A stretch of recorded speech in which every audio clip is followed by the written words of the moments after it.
This is the system that replaces agencies. It's not another agency. It's not a funnel. It's not a shiny new tactic. It's a system. And it's the same system we've been quietly installing and building behind some of the most successful brands doing 10, 20, and 100 million in revenue a year. Now, traditional agencies, they rent you results. Right? They rent you attention based on what you can afford. And their primary goal, although could be growth, is more often focused just on retainer. And see, agencies, they're renting you a piece of the pie. I'm giving you the whole pie, and I'm training your team on how to make it. My name is Justin Prince. I'm the founder of Ad Squad, and I'm the creator of the acquisition operating system. And for the last several years, 7 years, we've been building and deploying this system behind the scenes for some of the most successful B2B, B2C, and high-ticket brands in the space. The brands that require predictable growth, consistent lead quality, and people who don't want to work with just random agencies. The system works every day across dozens of active accounts and multiple industries, consistently generating millions in revenue. I'm going to walk you through the automations, the architecture, and the 3 secret elements that we've been using to outperform traditional and patchwork agencies. So let me say this to you up front. If you want to take everything I'm going to show you and rebuild it yourself, you can. I'm not holding anything back, and you're getting the full blueprint. But if you want a shortcut, if you want this built for you, if you want someone in your company who wakes up every day focusing on your ads, your CRM, your data, your leads, then this system is for you. Because I'm going to show you exactly how the EOS model works and why companies are switching from agencies to internal operating systems, finding better results. Because here's the truth. If your lead quality is inconsistent and your pipeline is unqualified, if your follow-up isn't converting and your sales team is overworked with unqualified leads, then it's not your niche. It's not your product. And it's not because the ads stopped working. It's because you're operating without a system. So stick with me. By the end of the presentation, you're going to understand how elite brands build predictable revenue, what agencies can't give you, that a system can, and how to install the same engine inside of your business. Let's get to it. All right. First of all, thank you for sitting down, taking some time to listen to this acquisition operating system, what it is, even if your whole intent is, I just want to see if I can take this, use it, build it myself, leverage my internal teams, or at least throw it at my agency and do this for me. But either way, you're going to walk away with value. You're going to walk away with years of value condensed in this presentation. But this is how we install a complete revenue engine inside of businesses doing 10, 20, even up to 100 million in a year. And this is how we do this for your business in 45 to 60 days. So let's go through. First, who is this for? Right? This is for B2B service providers. This is for agencies, creative agencies, CFO fractional agencies, investor-based or enterprise-level offers. Maybe you even just have like a high-ticket B2C business. Let's say it's $2,000, and let's say it's $50,000. If this is for blueprint or education-based businesses, I've seen some, even though you're trying to get to a $4 million in asset individual, this is for businesses like you. But more in particular, this is for businesses that are doing between 1 million and up to 20 million. It's okay if you're doing more than that, but you shouldn't be doing less than that. And more so, this is the common denominator between all of these. This is for founders who are tired of agency dependency. I have heard so many stories. One of the biggest reasons why I started Ad Squad was I was so tired of agencies that were holding their clients hostage, right? They owned the ad account. Everything was so black box and it was hidden. That's not how things are done in 25. It's not how they're going to be done in 26. And things are going to become increasingly more transparent as things continue. But let's keep going. All right, next, here's the primary items that are solved. Move this out of the way. 1, inconsistent lead flow and poor conversion. At the end of the day, you need sales, right? You need ROI. You don't just need a bunch of pointless leads. You need people to come in, become educated, interested, and buy. That's the number 1 problem that's solved. The second, and this is, I would say, is no fault of, some, individually focused agencies or even individuals that are on a team. But fragmented marketing infrastructure is really been the bane of my existence for the last 5, 6 years, right? It is disconnected funnels, there's slow creative cycles, no attribution, and people that just really want to succeed, but they don't have the experience, right? They don't have the time, they don't have the know-how, that. And the number three, this is what I have fought with for a while, is no internal ownership, right? There's an over reliance on agencies. And then you have an internal team member, but it's always never their fault. It's always an agency's fault. Or, this team doesn't know what that team is doing. And you really get to this, bottom line, if nobody owns anything, well, then no one's at fault for it not working. But the bigger issue is if everything is quote unquote working, but it's fragile, right? The wind blows and it stops working. There's no system, there's no clarity, and there's absolutely no scale. Now, of course, all of what you're doing here can be fixed by a complete revenue engine inside of your business. Let's keep going.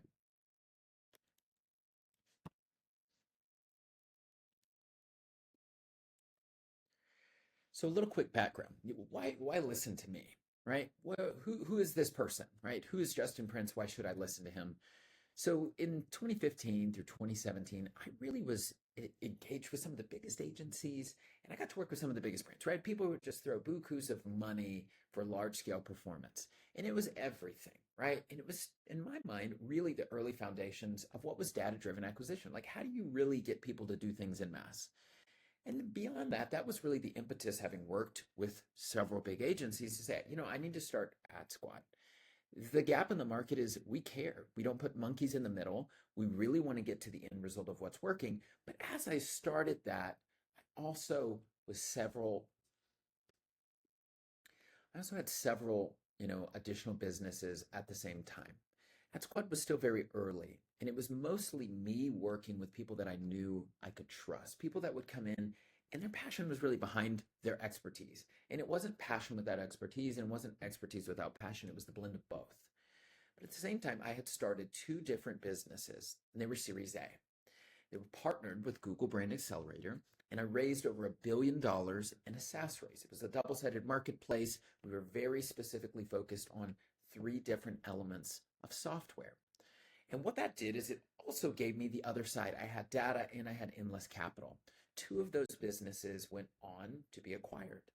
And in the back of this, I recognized the gap, right? The gap was no real agency is going to care.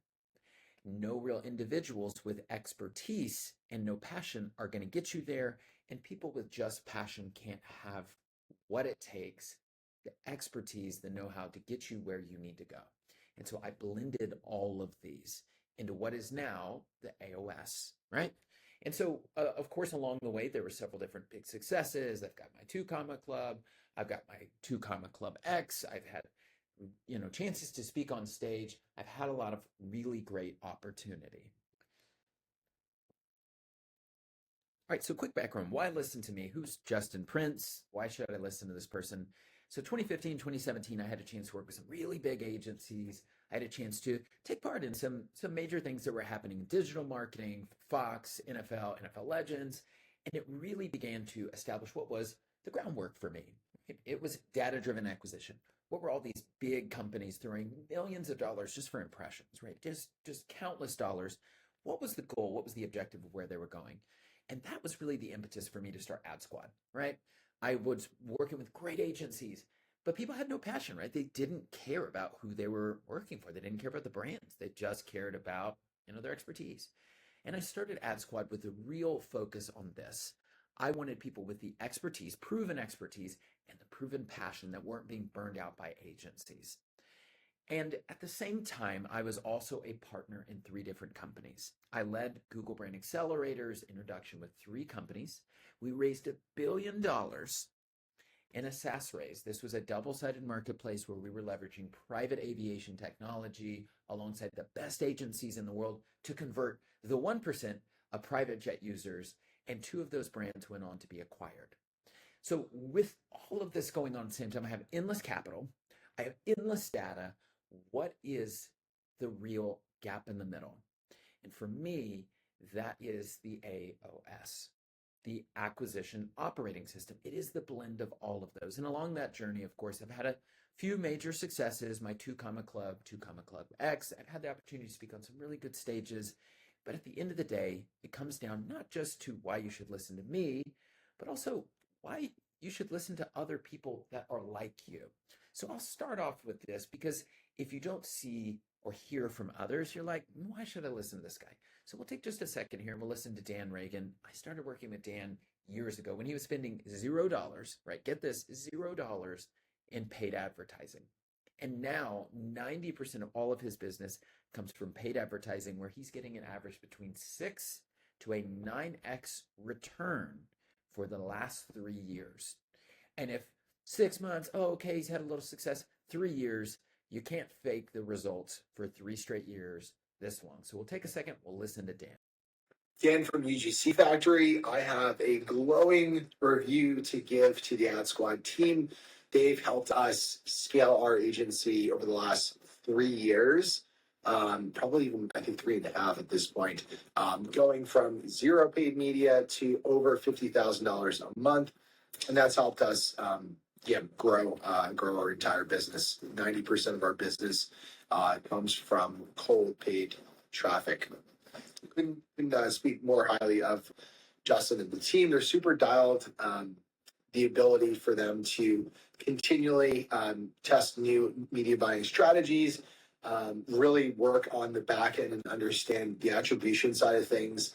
How are we optimizing our paid media towards the right metrics, right? So cost per qualified lead, and obviously, the most valuable clients. So that's really just been years of working and optimizing, and the team has really been instrumental in helping provide the right types of insights so that as a creative agency, we can continue to put the right new creative in market. So highly recommend from a B2B perspective, and wishing them the best. So back to the roots. Why did I build Ad Squad?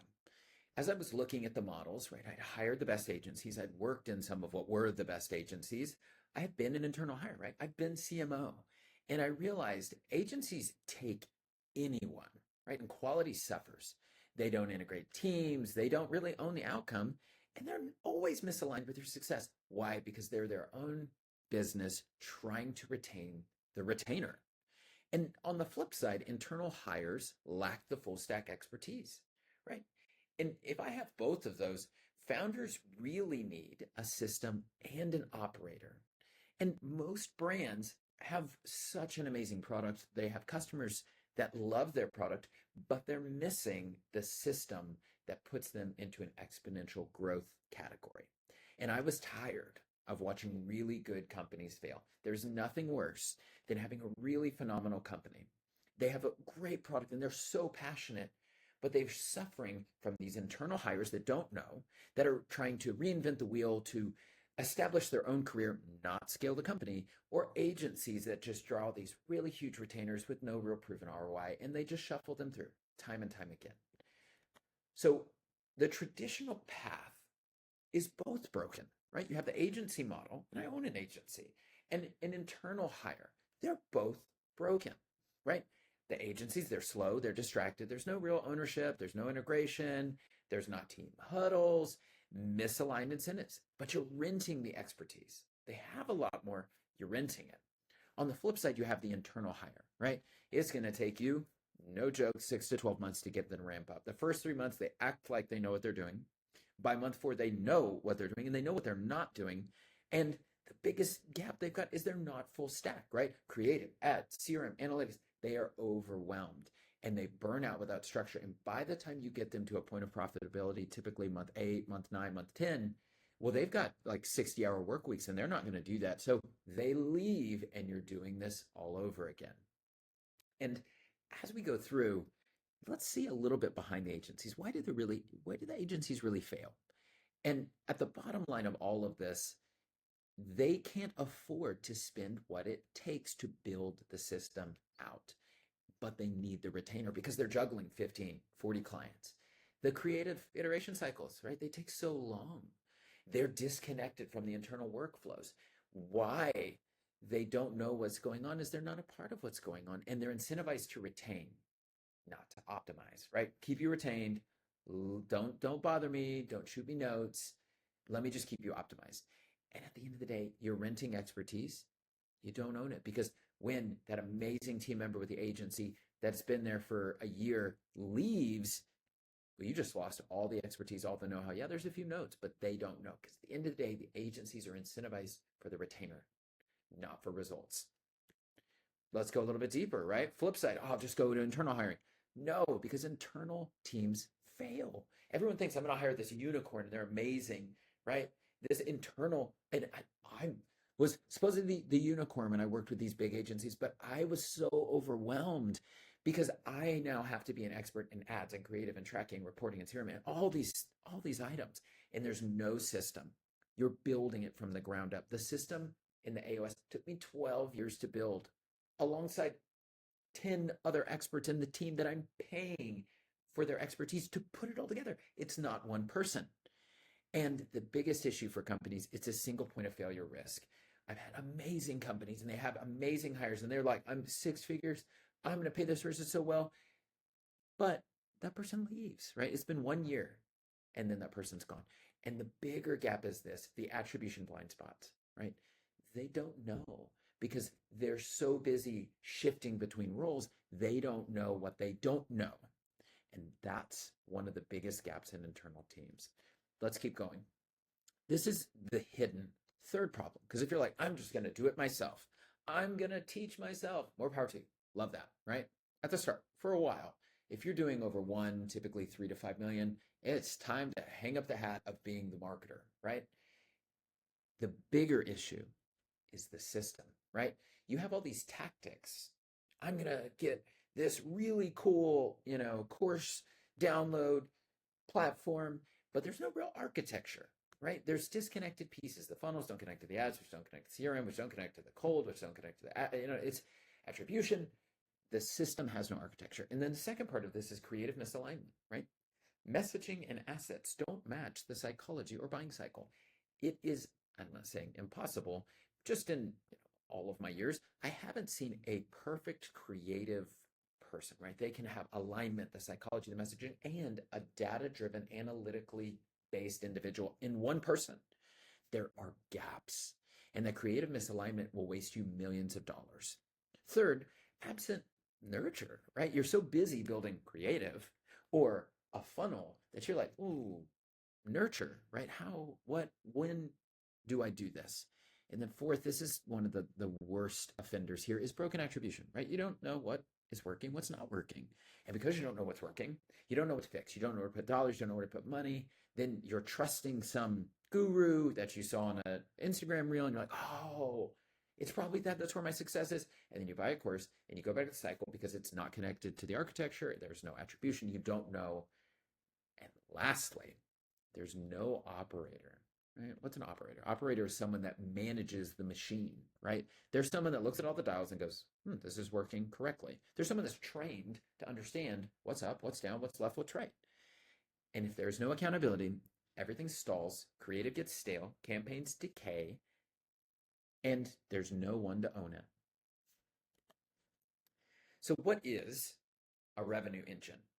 So what a revenue engine is, and the core of what is this acquisition operating system, it is an offer architecture, right? It's, all right, I'm selling you a widget, but how do I offer that widget to you? And how do I architect the whole offer experience that's specific to your revenue model, to the foundation of your system, is specific to everything that you're doing, right? That. The second part of a revenue engine, especially with Andromeda, Andromeda is Meta's update with algorithm and it's more creative dependence. The second part of this engine is a creative system and a direction, right? With a multi-touch strategy going boom, boom, boom, knowing people don't typically convert for a $2,000, $10,000, $100,000 offer on one ad, right? It takes a multi-touch, educational, creative system to guide people down, right? Walk them through the belief structures. And then third, it's tracking and attribution systems connected to paid, right? Now, I'm not saying you throw $1 million at paid, although we have some people that do, but it's connecting it to the paid acquisitions. It's connecting it to attribution of what's actually working, not just saying, well, I don't know, we're spending and we're hoping, right? We got clicks, but we don't know, right? It is connecting what the actions are you're doing to the results that you're getting.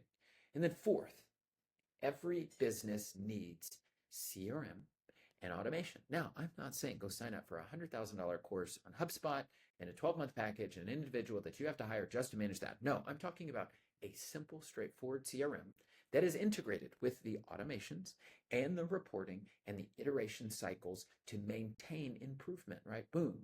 It's improving. It gets better. It gets better. But lastly, what a revenue engine really is in its core is someone who has the internal operator running the system. Right. Now, when I say internal, what do I mean? I mean someone that wakes up and goes, your business, I want to think about the ads in your business. What's our creative, right? They wake up, they drink their coffee, and they think about your business success. They don't wake up, drink coffee, listen to their boss, go through 15 other accounts that they're assigned to, and they're just putting out fires, right? And if you're not a squeaky wheel, you get no attention, right? An internal operator dedicated to what it is you're doing. And at the like overview of everything, it's connecting the offer to the funnel, to the creative, to the ads, to the nurture, to the CRM, to the automation, to the reporting, to the operator. Sounds like a lot, but in the AOS, it comes together beautifully from the brains of 10 people. But let's move forward. So secret number one, the system is what scales, not the ads, not the platform, not the agency, and not the hire. It is the system that scales. So let's go through the 3 revenue architectures that we install, right? We've built hundreds of these and we've condensed them down to 3, and 3 that make sense. This is not for everyone, but these are the 3 that make sense. The first is this. This is what we call the 100K flow. And it's, primarily for enterprise-based offerings, right? You are going after a select audience, right? They're identifiable, but they're select, right? They're hard to convert. There's a high barrier and a high trust that is required for this funnel. There's qualification, right? Filter and ensure only high intense leads come through. That way your attribution and your algorithm and the audience that's there, it is staying more and more in line. And it's value driven email and call prep, right? That value, you're not wasting someone's time. You're not saying, hey, get this free spreadsheet download. No, bad. It is hitting them in the face with value and making sure everywhere they go, at the very least, they will not be able to say, I don't know that company or I don't know their offer. They're going to know. And then as the value builds over time, as they're hitting those pain points of understanding, wow, I do need to sign up, acquire, go with, you know exactly where and who to go to. And then, of course, it's more into the long form nurture, right? What does that look like? What is long form nurture? And how that high touch operator involvement is able to work throughout the whole process. And as we go through, I'll give you some examples of RSN and how that brand was able to do this, how they're able to generate 25 million in this same process. In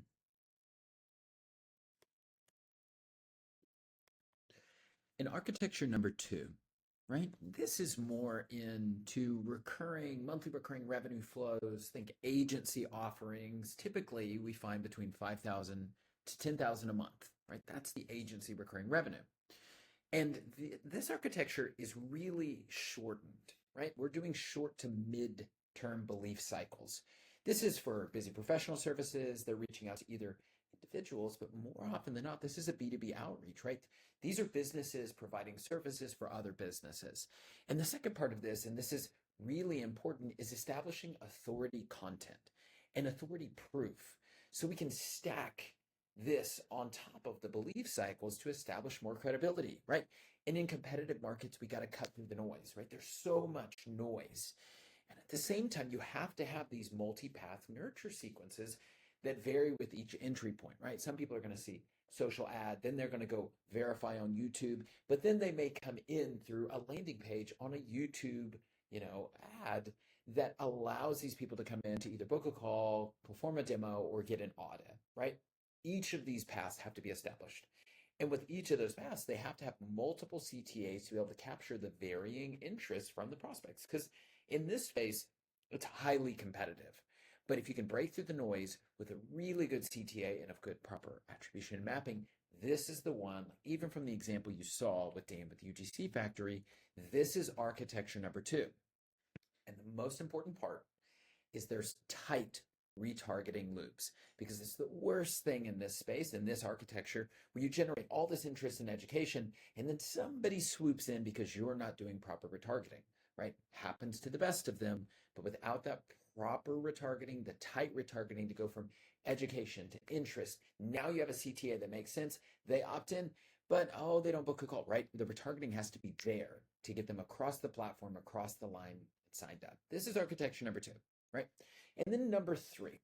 Number 3 is what we like to call high ticket, but D2C, right? Direct to the customer. And it's over typically 2,000. We have some brands that have entry, around 1,000, but the primary core funnel of their offering is 2, 5 to 50,000. And this is, I would say, much more emotional than to logic. And then the best to go into what is a lifestyle shift that allows people to understand this is not just, okay, I'm buying a product and I'm going to do this. This is a lifestyle, right? They're buying in on the lifestyle, the journey that gets them down and through. Again, similar to both of them is the social proof, right? The founder narrative, the Mr. Miyagi to your story that walks someone through. This establishes credibility and it creates that aspirational connection for people in the individual space, the masses, to be able to connect with emotionally, logically, and to the point that they can make that buying decision. Most of these, of course, include a booking, a call sequence, right? There has to be some individual they talk to, someone, especially if you're going to go over 5 into 10,000, you have to walk people through and book that call. And the show up optimization. If I haven't heard enough, companies and individuals saying, this was really great, but nobody showed up on the calls, right? We have hundreds of people book a call, but no one shows up, right? That is a form of a funnel gap. It's a form of a system gap and a system failure where there's handoff from marketing to sales and there's no real handoff. But at the end of the day, this is perfect for coaching programs, health and wellness programs, really transformation and lifestyle offerings. It's a different architecture, and particularly when we get to the funnel and we get to the ads, highly different than architecture 1 and architecture 2. Those are the 3 primary that we've had success. We've built funnels for. Now, could there be others? Of course, but this is where we're seeing the most success repetitively with this system. Let's keep going. Let's go through. So why do these architectures work everywhere for these 3 categories? First and foremost is because it's psychologically based, right? It's designed for a revenue model psychology. And it's not industry specific. It crosses over industry, but the delivery systems are the same. And it is plug and play, right? For us, it's more plug and play. For you, it's not. And over time, we've been able to adapt certain components where, okay, if we're working with someone, let's say in a financial category or a housing space, or we have these category restrictions that are in Meta that we have to learn how to adapt. But for us, we're able to adapt these components and connect them to your business. And third, it's very offer specific. Everything with the offer is customized. None of that is plug and play for the offer. Yes, we can be a little bit more strategic with how we structure your Meta or your YouTube or your Google ads or even LinkedIn. But when it gets to the offer, this is 1,000% customizable. And it has to be tailored to what it is that you're doing at your pricing model. And then it is optimized based on conversion sequences, right? The offer is one of the most dynamic things. You could have the best product service offering in the world, but if you don't customize that offer, it will fall flat, right? I've seen the best offers and it's just like, we have like a 92% success rate with all of our clients, but we just can't get anyone to sign up, right? I've seen that time and time again. It falls on the offer and it falls on how it is specifically delivered to your customers. And then the fourth reason why this architecture works is they're predictable, right? It's measurable outcomes. It's repeatable platforms. It is clear attribution to know what is working, why it's working, so it's predictable for you at scale. And then fifth is it reduces the guesswork. More businesses fail because they're guessing and they don't know what the next best guess is. And I'm sorry, in business, it gets really complicated. And if you're guessing, you're like, oh, maybe we'll try SEO or we'll try this, we'll try that. it's never going to work, right? It has to be something that is already proven, it's working, there's no guesswork, you know what you need to fix. And if you're looking at the system, you're like, all right, well, we've got everything firing, but I didn't do creative or whatever. That's going to be your gap, and it allows you to eliminate that guesswork. And the last, and this is what a lot of businesses that have already proven their product, their success, their customers, they need speed to scale, right? They need a rapid implementation. You don't need 6 months of development where you're going to split test and you have 48 pages, and eventually 3 years from now, you'll figure out what's working. The systems, the world, the dynamics, the customers will have changed by then. You need fast, iterative, fast implementation, and you need a systematic optimization, right? So you can systematically optimize everything you're doing and level it up. And really, this is what we call like the universal principle is if it's tested across investor, B2B, SaaS, agency, and more, they work because they're based on how humans make high ticket decisions. That's it, right? They work because this is how humans make high ticket decisions. And it's not just, oh, well, if you pay this and you wink 3 times. No, these are systematic tools because they're working with people. But we work with people in a systematic way using the tools that reach people in the right way. Now, you can't scale without an operator. And you have all these principles in the system. You're like, well, the system and everything is great and it works. And just plug it in, close your eyes, let AI take it away, right? AI is great. Right? And AI has a huge component in this. But you need a human operator. You need someone to look at the dashboard and go, button, push, left, right, up and down. And a system dies without an operator. And this is the difference between buying a course, right? And the course may be great. Having a tool like AI, but if there's not an operator every day looking at the engine, it will lead to stagnation, wasted spend, and it will inevitably crash. And without this, there's no iterative testing, there's no attribution checks, there's no weekly experimenting, there's no process to be able to use this engine, right? You have the best car in the world. We're going to install the biggest engine in that car. But if you're sitting in the passenger seat because you've created a business and you want to sit on your phone for a while, you want to go on vacation, but no one's behind the wheel, it's going to crash, which is why we don't do any of these systems. We don't do any of this without having an operator.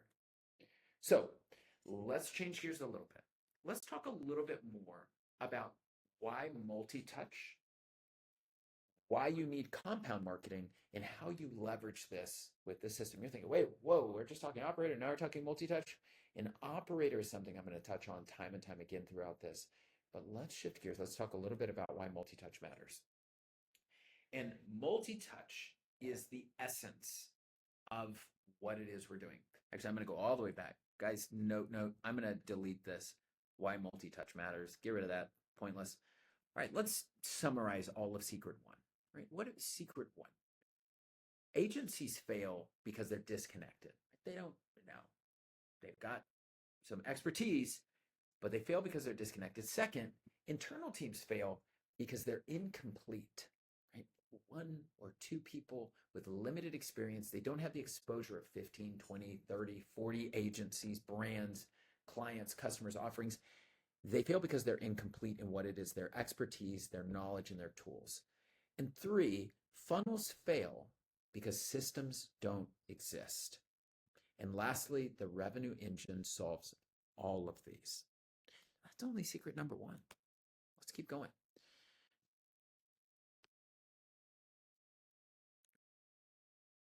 All right, so that's been done. I'm going to have to make some notes here. Slide 21. I already did slide 22. And I already did that. So we're going to, little note, going to have to cut some of this up. All right, now I'm on secret number 2. All right, let me start that over. Bum, bum, bum. Here we go. Secret number 2, proof across the verticals. If a system only works in one niche, it's not a system, right? It's a happenstance. It's a coincidence. It's lucky guessing. But a real revenue engine must work everywhere. So let's look at this case study. This has been with RSN with $25 million invested with a 93% lead qualification rate, consistent, and only on 400,000 in advertising. And if you're doing the math, and you should be doing the math in your head, that's a 60 times return on ad spend, right? 60. Not a 6, not a 5, not a 7, 60. It's because the system works. And now let's listen in. I'll give Ben the floor here, and he's just going to give you a bit of an overview. Stop. I'm continuing. This is after, of course, his note. Back in. All right, let's keep going. Now, why does this category 1 work, right? These are, again, the enterprise, the bigger B2B type offerings. They work because precision outweighs volume. And when you have to present a $100,000 offer, right, you're generating that much revenue per individual, you must have precision. Because if not, $100,000 in an offer, you can quickly waste that much in advertising spend, funnels, and you can lose track. You must stay honed in on who your customer is, who should receive this offer, and relentlessly stay focused until you get them over the line. But if you can do that with precision, you reduce the amount of wasted drag in advertising. And this, of course, is all based on a high barrier qualification, authority first positioning, and extensive education. And for a lot of these categories, that extensive education is required before you can even present your fund, your investment, whatever your offering is. But that's case study category number 1. Let's jump into number 2, right? MRR-based businesses. This is UGC Factory, 8X, another testimonial brand. And I want you to listen in. I'll stop here. I know this isn't listed, but I want you to listen to Matt from 8X, another B2B brand who can share his experience with this system. Awesome. All right. So for retainer-based businesses that are B2B, they also must have an authority first funnel, right? It allows us to break the noise, but success comes into authority positioning. These individuals that will hire or work with your B2B brand know what authority looks like, and they know what faking it looks like, and they know the platforms. And if you're living in these platforms, you're dominating in these retargeting cycles, you will reap the benefits from it. And we could do this in a much shorter cycle, right? This isn't a $100,000 sale, although it can be. It can typically grow to be, and your LTV may be over 100,000, but the MRR is not.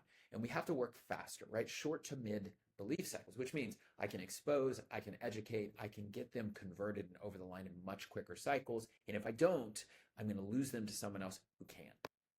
So let's keep going. That's category number 2. And here's category number 3. I love category number 3. They're also one of the funnest that's out there, but they are working with the masses, right? They're working with millions of people. And if you look at both of these, first of which is My Lineage, which I wouldn't say this is common, but in the first 30 days of their system already is at a 6X, right? That's pretty wild with $12 cost per book call. And the Neuro Studio, of course, spending less than 5,000, but generating a 20X return, not typically traditional. And it's not normal without a system, because belief stacking in this space matters, right? Your masses must move in a motion that is systematically driven, because if not, you're going to have the masses going everywhere, and everyone's customizable. They want their product, service, offering to be individualized, and doing this in mass is not possible. And so this works really well for coaching, for health, for lifestyle, because it transforms the proof and the founder narrative into something that is palatable, consumable, and believable for people to take the next step. So that's case study category number 3. Now let's look at some cross-vertical patterns. You're like, all right, what? But across all of these, there's several patterns that make distinctive differences. The first of which is belief stacking.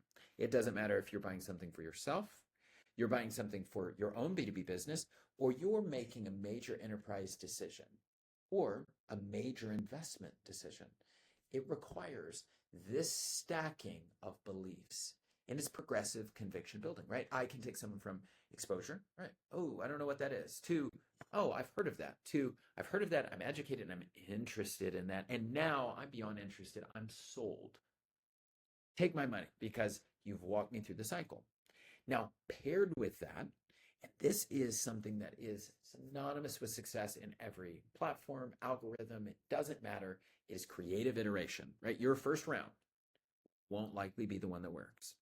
But variation number 7 on the first round of creative systematically produces success. And you have to work with these platforms, right? These platforms are requiring creative iteration. They want you to keep trying. They want you to keep producing. And if you don't know how, when, where, what platform to do this, you won't have success. Now, third, structured nurture, right?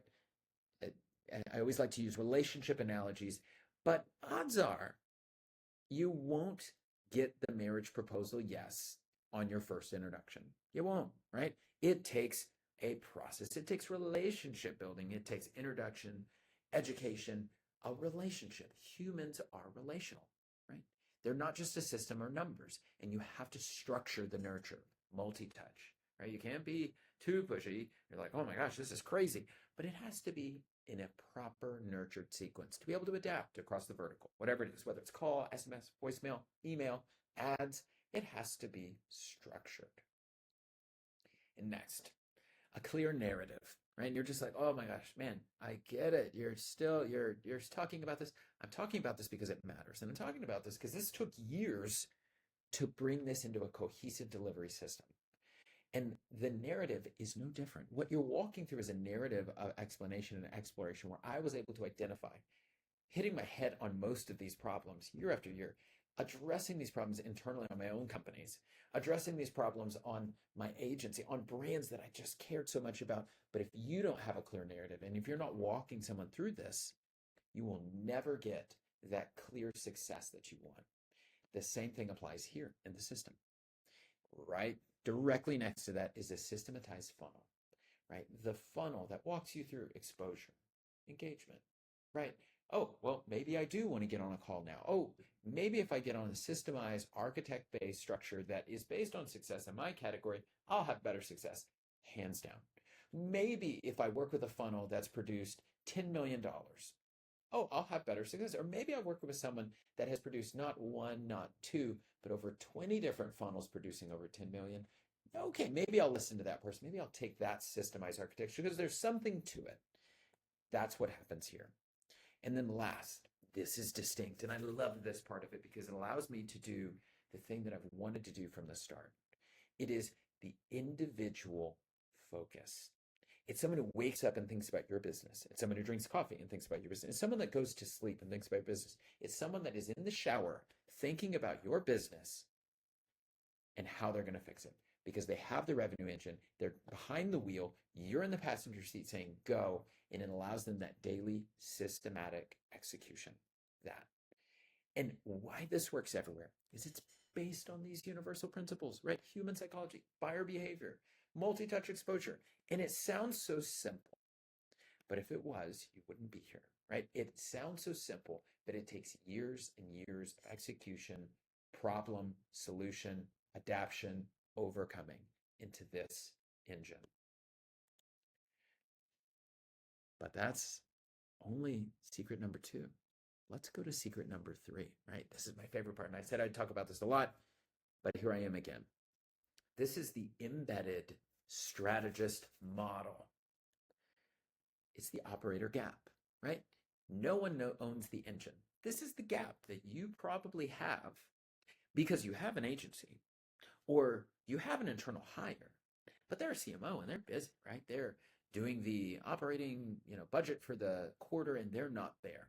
The operator gap is no one owns the engine, right? There's no cadence. There's no weekly flow, no SOP. There's no experimentation cycle. There's no optimization discipline, right? People don't know. And there's no accountability.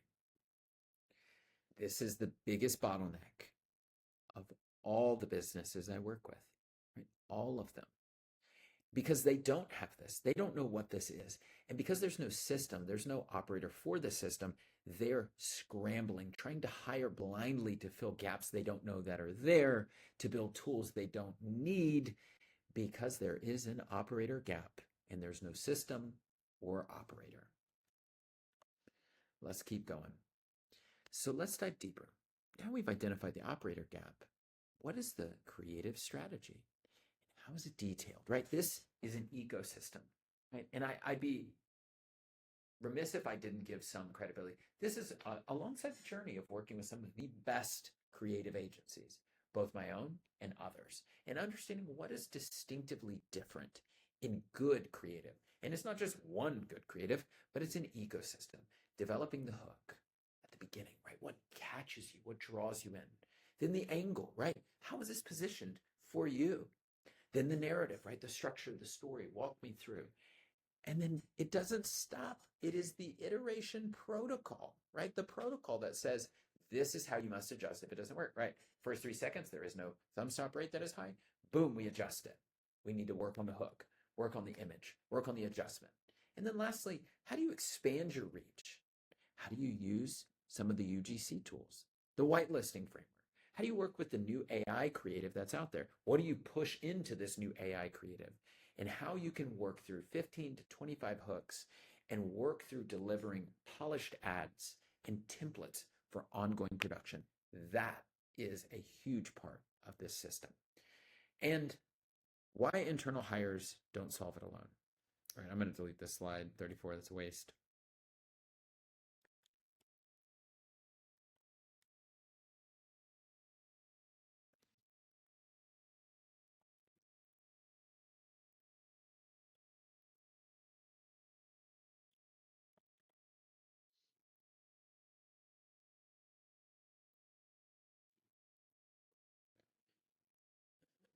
All right, well, a little bit of edit note there, picking up on 40. All right, so staying with this third path, what is the embedded strategist? Let's go a little bit deeper. It's not external, right? It's not fractional. It is fully embedded and trained by us to run the engine we install. It replaces the agency rental process or hoping that you find a unicorn. You're trying all these platforms and it replaces that because this person is yours. They wake up, they check the daily Slack, they work through all of your assigned tasks. Maybe you want them to get coffee for you that day. I mean, virtually, of course, but then they go back to the engine, right? They're diving deep. They are only thinking about your success. That revenue engine fix allows you to have all of these items managed by one key person in a single unified system. It allows you to take the offers, the funnels, the creative, your CRM, the nurture sequence, the ads, the attribution, the reporting, and the operator themselves for you to have a single unified system. Okay, so what does an embedded strategist or operator really do? Like what does their day look like? What does their process look like? Their primary areas are focusing on running paid acquisition, right? Using structured testing protocols, right? These individuals have experience running Meta ads, Google ads, and YouTube campaigns, and they're running it with structured protocols based on the data in your platform. Second is testing creative variations, right? What do the cycles look like? What's needed? What needs to change? What needs to stay the same? Monitoring attribution and reporting. So if something is performing well, it deserves more of the spend, right? And it's that process cycle. Lastly, updating the funnels and sequences. And you're going, wow, really? Absolutely. Because when the system and the engine is built in a way and one person can run it, it makes updating funnels and sequences so much easier.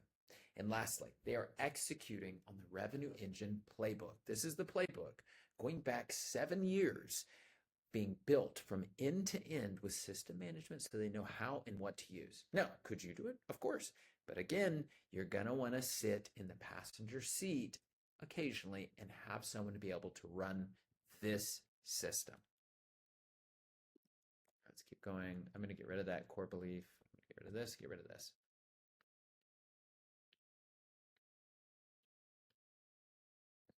All right, I'm going to go to how do we install.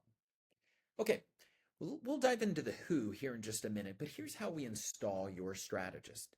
There's a candidate selection, detailed profile mapping. So we understand what's their assessment, what's their personality, are they detail oriented?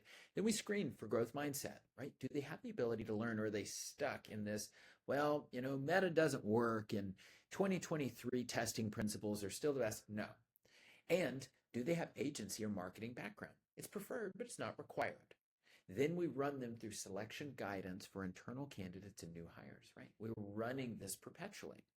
Then we look at co-working integration, right? Side-by-side sessions with our team, looking at existing accounts and breakdown. So we're hearing their mindset, weekly shadowing, critical processes, and understanding how and why they should make these edits. Daily check-ins during our implementation phase. So throughout this whole time in system of building, you have a vetted individual who's seeing from the ground up how everything is done. How to go left, how to go right, how to go up, how to go down. So every single step of this process, they know intimately how and why things were built the way they were built. And a collaborative problem solving in real scenario, right? You're going, wow, this person is a part of this whole process from the start to the finish. And this is another part of it that we start with, depending, and we'll get to the who, but a skill gap, right? Comprehensive evaluation of all of the 7 critical skill sets, from creative to ads to funnels to offers, so they have a full understanding and capability of understanding, right? We're not just bringing someone in, it's like, hey, this guy's raised his hand and he's trained. No. In a personalized training roadmap based on that person, right? That individual, that person, and a learning sequence to maximize the impact. Now, this curriculum has been adapted from years and years of both communication cycles and relationship, understanding people, how to work with them, all the way down to detailed of what do you do now with AEO and GEO, and how do you manage frequency levels on ads and the algorithm with Andromeda, right? It's always iterative and learning. And then, of course, handoff and success. How do we go through a comprehensive handoff with this much information and verification, clearly defined 30, 60, 90s, so they know and you know what day performance targets need to be hit. And the timeline looks like this below, right? Weeks 1 and 2, right? Selection and assessment. Weeks 3 and 4 is core training, right? We understand their core. 5 and 6 is co-working and practice. And then week 7 and 8, handoff and guidance. That is how we install your revenue engine operator or a strategist. Now, throughout this cycle and throughout this process, it gets more detailed, right? In the early weeks, discover and build, it's the full system, the offer, the tracking, the CRM, and then it goes through into launch and testing, right? Creative developments, funnel developments, nurture sequence, attribution, all the way down to onboarding and handoff. But the final outcome is this: a completely installed revenue engine in your business, a trained operator running it internally for you. And there's an option with our ongoing support as well. Now, the build phase, let's begin to look. In that 45 to 60 day build phase, this is when the item goes beyond just training, and everything from discovery, the architecture, the tracking, the go live testing, the CRM, and creative systems are all being built. But let's not like, I'm going to have to restart that part, just a quick cough. Refresh. Section. All right, so stop. 1, 2, 3. Let's get to the most anticipated section. What do you get? The complete revenue engine installed inside of your business. What do you get? Let's go through it. Right, this is a lot. The offer architecture, revenue modeling, and aligning your pricing. Blah blah blah blah blah blah. Got to start over on minute 50. 50 on the audio.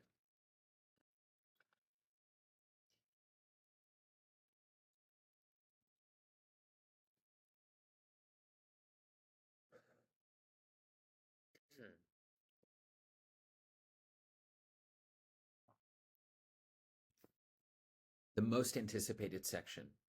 What do you get? What is in the revenue engine? What do you get? The first, we're going to break these down section by section because they're all critical, is the offer architecture. It's positioning your unique selling position. It's the framework. It's handling the objections as they go down and through this process. It's what's going to break the noise in the offer. Right next to that is the funnel system. Based on your revenue type and the best match architecture, it aligns based on those that have had success. You're not using an architecture that's not proven. You're basing what your funnel is built, your VSL, your landing page, your qualification frameworks based on success. Third is a creative engine, right? Not just, okay, I got 5 ads, but it's how you have framed the hooks, the angles, the frameworks. It's how UGCs were created, the templates, the directions, and it's how you can take a weekly iteration system for your creative to consistently produce high performing creative. Now, fourth is paid acquisition, right? This is massive. You have a meta structure based on success, your Google ads structure based on success, and your YouTube setup. In addition to this, and not even listed because I didn't have space, was LinkedIn. How do you use LinkedIn? Your campaign structure templates, what should they be? How do you allocate budget in this framework? And then fifth, the nurture system, right? How you can get someone interested in the funnel and nurture them through email, SMS, and retargeting sequences, right? Again, bringing back those objection-based segments. The pre-call automations, right? They're interested, they opted in, they booked a call. Great. And then what do you do if they don't show up, right? How do you keep these people coming back? Sixth, the full CRM, right? Not just, well, here's a HubSpot and go spend 100,000. No, we will build out your full CRM with lead scoring. So as the leads come in, they have a score. Oh, did they engage? Did they go more? Did they move from a lead, a qualified lead, to a booked call? Ooh, maybe they moved into a no-show. Oh, bummer. Okay, pre-call, like we're prepping. The pipeline, the actual pipeline, you can see your leads moving through. And then the sales handoff automation, right? Maybe you have a sales call, maybe you have a setter. That automation cycle. Next, attribution and tracking. Too many businesses overshadow this. They get a really expensive platform and they have no idea what to do with attribution. How do you make sure CAPI is set up? Custom conversions are set up because you don't want to just let everyone who goes through your funnel to be qualified. Next, how do you consolidate all of what's happening across the channels into one attributed map? Right next to that, tied to the attribution, is the reporting system, right? So you can see your KPIs, your dashboard, your weekly diagnostics. And how can your operator then make decisions without a decision rule framework? All that is built within the reporting system. And last is the trained operator, but absolutely not least, a full stack, skills trained person who can walk through each of these tools and make the optimizations for you. Let's say you're using this engine and your business is building for product or service A, and you're having success. And you're like, you know what? I want to start another business system product offering. I'm going to have to build. No, you don't. Your operator will duplicate and build another and another. And the most important part, and the distinction that no agency can give you, is complete ownership. You own the entire system, the assets, the templates, the SOPs, the documentation, and a trained operator. That's what you own. So you've gone from renting expertise from agencies to owning the whole pie.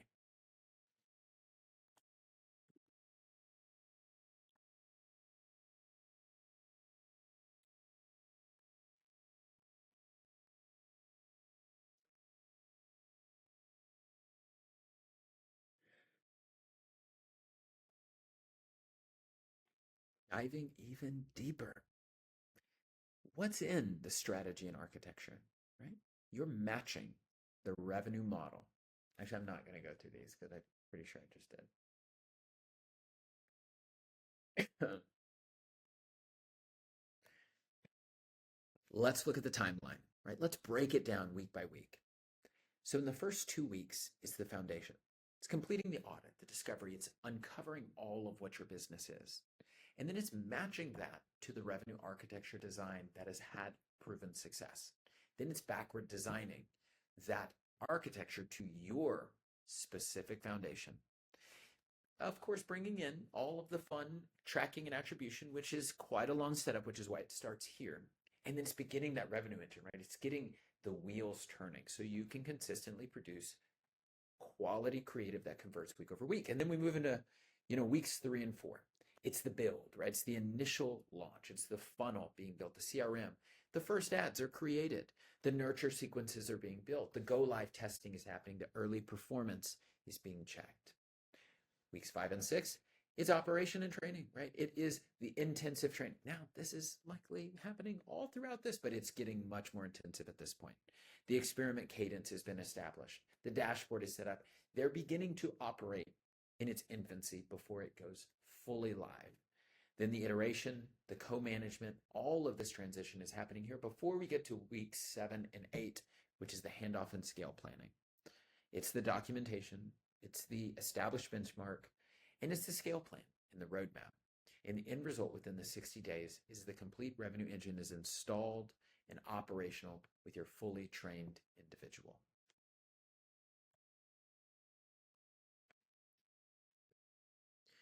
And I'll take a second here and I'll begin to pull back. What are some of the success metrics that you're going to have now when this revenue engine is installed?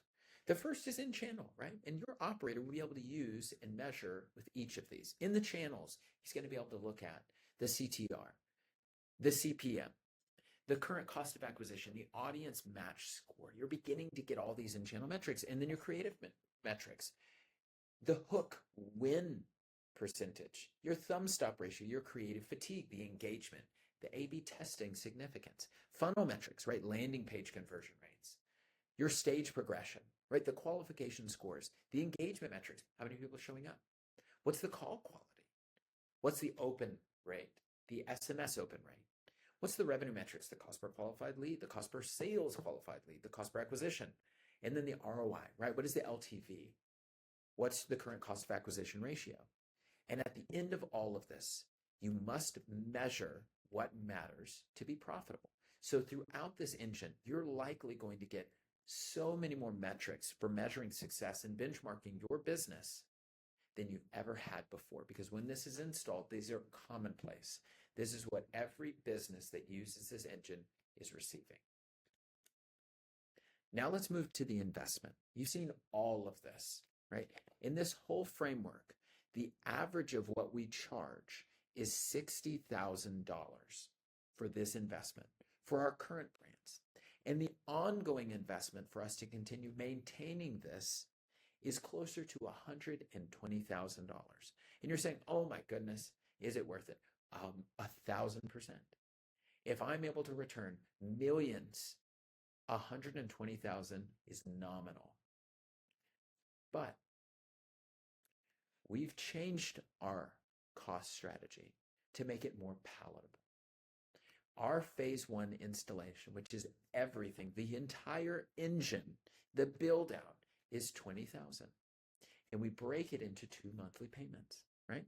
The first month, the build is 10,000. And then the second month to continue, the next 30 days is the second 10,000 for a total cost of 20,000 for the entire revenue engine.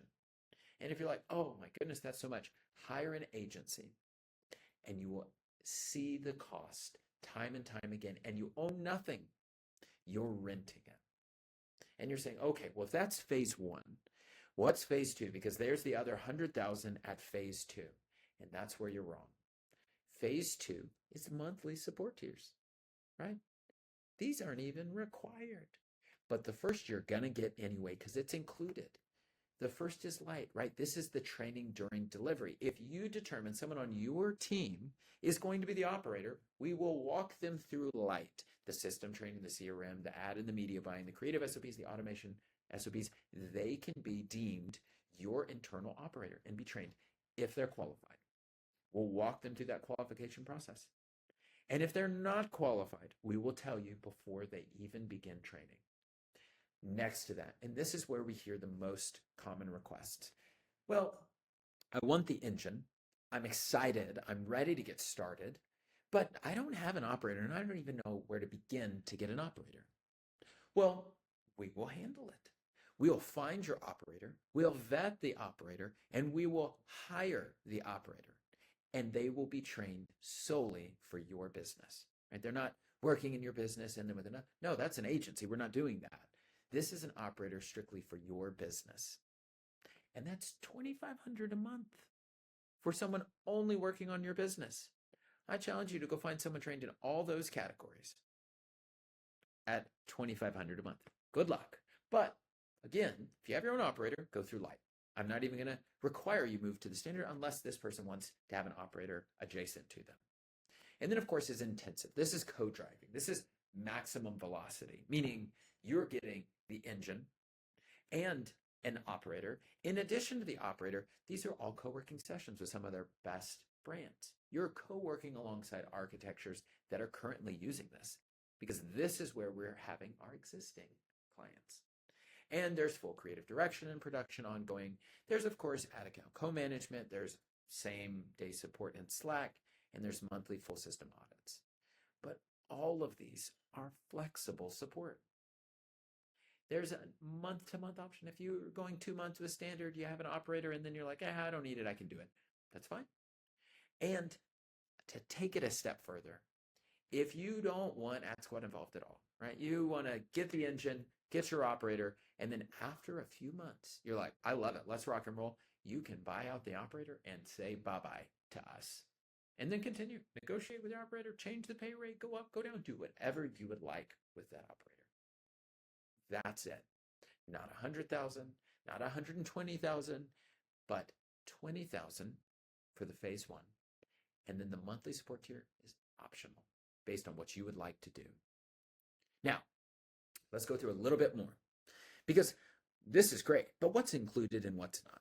So here's what's included: the full architecture installation, everything that's been covered, the offers, the funnels, the creative, the nurture, the complete tracking and attribution, the initial ads that are being built with the system, the creative, production cycle, the full operator training documentation, the CRM, the automation, the weekly experiment cadence, all of the templates, playbooks owned by you, the weekly support and optimization throughout this whole development process. But, some items are not going to be included. Now, media spend, if you're paying on these ad media budgets, that's not included. Now, you can go up, go down on some of those media budgets, and we encourage optimization of those media budgets. We'll tell you what you should be spending, but that's not included. Second is the in-house operator. If you decide to bring over your own employee, obviously that's not included in this spend. That person is on their own budget, what you've previously determined, whatever their benefits or offer or salary is. The third is the sales team operations or the sales team training. We have recommendations, but that's not included. Now, of course, there are recommended scripts. There's recommended automations. There's flows that are happening. There's offer alignment that's provided. But if they decide to get on the phones and work with your own script, that's on you. Next is product development. We don't take your product or develop it, right? We don't create a product out of thin air. Although some people try and they're like, well, come up with a whole new product. No, we don't need to do that. We will create offers based on your existing product development. Next is customer service operations. You can ask your operator, you can leverage your operator in as many ways as you want, but this isn't something that's included in this system. And then lastly, of course, is fulfillment or delivery systems, right? We're not going to handle your Shopify integrations, try as you might, or your book upsell or anything that looks like that. Now, there's plenty of tools you can use or leverage these tools that are there, but that's not included in this setup. And more than this, I'll start again.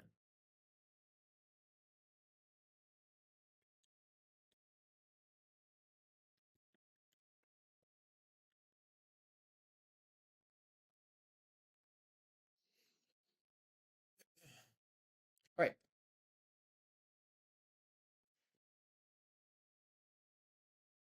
I was still going.